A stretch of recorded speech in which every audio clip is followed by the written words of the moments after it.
দর্শক দেখেন লামিসার বিচারের দাবিতে কিন্তু থানার ভিতরে কিন্তু সাধারণ জনগণ ঢুকে এইভাবে কিন্তু দাবি করছে এবং এবং জনগণ কিন্তু পুরো থানাতে কিন্তু ঘেরাও করেছে।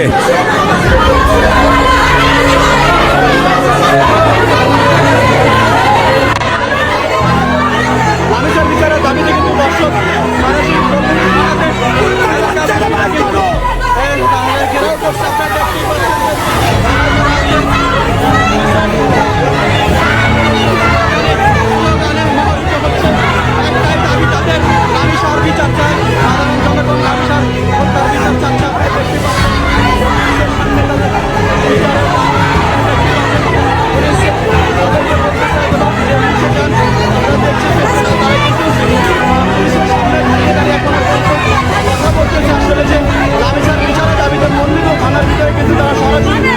আপনারা দেখতেই পাচ্ছেন সাধারণ মানুষের সাধারণ জনগণ স্থানীয় এলাকার বাসিন্দাদের দাবি একটাই যে লামিসা তাদের জনসম্মুখ যেন তাদের বিচার হয় এরকম দাবিতে কিন্তু চলে আসছে। আপনারা দেখতে পাচ্ছেন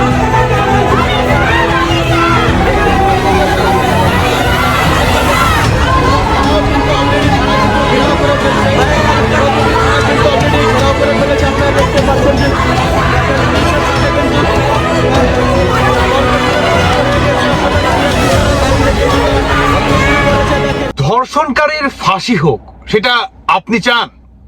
হ্যাঁ হ্যাঁ, আমি আপনাকেই বলছি, আপনি কি চান যে ধর্ষণকারীর ফাঁসি হোক?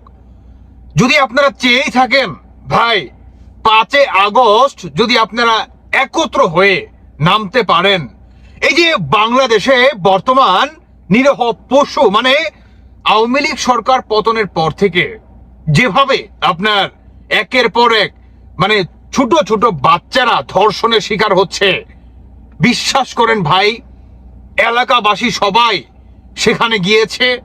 পুলিশ বর্তমান সেই ধর্ষণকারীকে বাঁচানোর জন্য ফাঁকা ফায়ার পর্যন্ত করছে। এখন কথা হচ্ছে এলাকাবাসী তাও সেখান থেকে সরছে না। প্রশ্ন হচ্ছে তাহলে কি তার বিচার হবে না? হ্যাঁ, বিচার হবে, তবে একটু টেকনিক্যালি ভাবে। কেমন জানেন? আদালতে নিবে, তার বিরুদ্ধে শক্ত একটা লয়ার দাঁড়াবে, এক সময় হয়তোবা তিনি জামিন পেয়ে যাবে, বের হয়ে কয়দিন পর হতে পারে আপনার বাচ্চাকেও এই নরপিশাচ ধর্ষণ করতে পারে।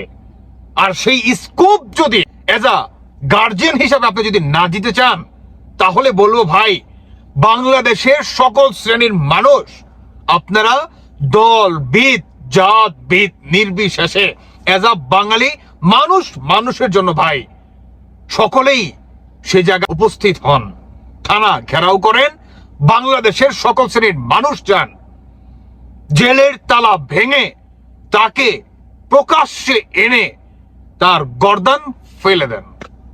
বিশ্বাস করেন, সেই দিনের পর থেকে বাংলাদেশে যদি বছরে ধরেন 100টা ধর্ষণ হয়ে থাকে, সেখানে একটি হবে কিনা সন্দেহ আছে।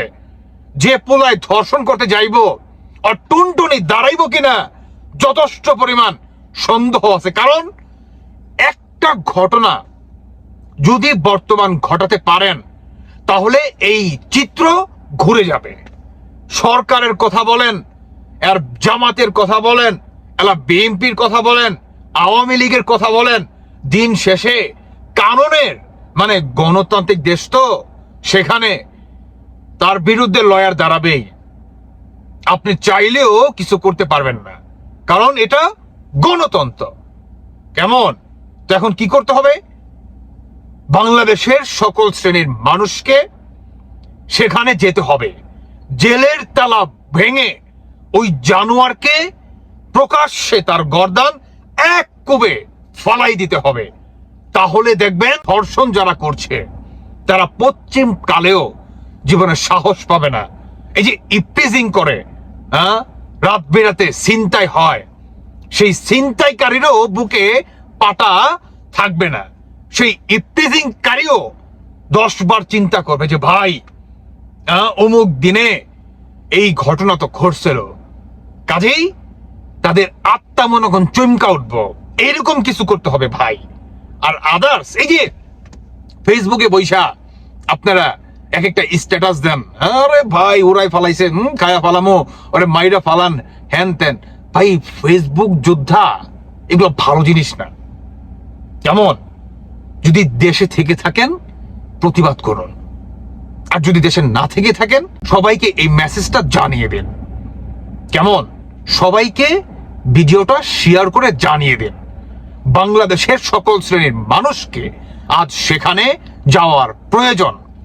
এক লামিসার দর্শন হয়েছেন আজকে, ইতিপূর্বে অনেক হয়েছে। কালকে থেকে যাতে ধর্ষণকারী বাংলাদেশ থেকে একদম নিশ্চিহ্ন হয়ে উঠে যায় এমন কিছু ঘটনা ঘটান। বিশ্বাস করেন, যত অপকর্ম আমাদের বাংলাদেশে হয়, মানে একের ক থেকে চন্দ্রবিন্দু চান অব্দি আপনি যত অপকর্মের কথা বলেন, দুর্নীতি বলেন, ভাই এক ঘটনা দিয়ে 10 জনকে বোঝানো সম্ভব। 10-এর লাঠি 1-এর বোঝা। বাংলাদেশের মানুষকে বলবো আবারও, জাতভিদ দলভিদ নির্বিশেষে যদি আপনি না চান কালকে আপনার পরিবারের সাথে, আপনার মায়ের সাথে, আপনার বোনের সাথে, আপনার বিবির সাথে, আপনার বাচ্চার সাথে যদি এটা না হয়, বা আপনি যদি না চান, তাহলে কালকে না আজকেই যদি সম্ভব হয়, যদি কাছাকাছি থাকেন, এই মুহূর্তে সে জায়গায় যান, সেখান থেকে বের করে তাকে জনসম্মুখের মাঝখানে, যেটা বললাম একটু আগে, তার গর্দান ফালাই দেন। আর যদি যারা দূরে থেকে শুনে থাকেন, আর যারা দূরে আছেন, তাদেরকে বলবো প্রিপারেশন নিয়ে ফেলুন, মেন্টালিটি প্রস্তুত নেন, সকাল হতে হতেই চলে যান। দর্শক বন্ধুরা, আপনারা কি ভাবছেন অবশ্যই জানিয়ে যাবেন। ভালো থাকুন সবাই। আল্লাহ হাফেজ। আসসালামু আলাইকুম।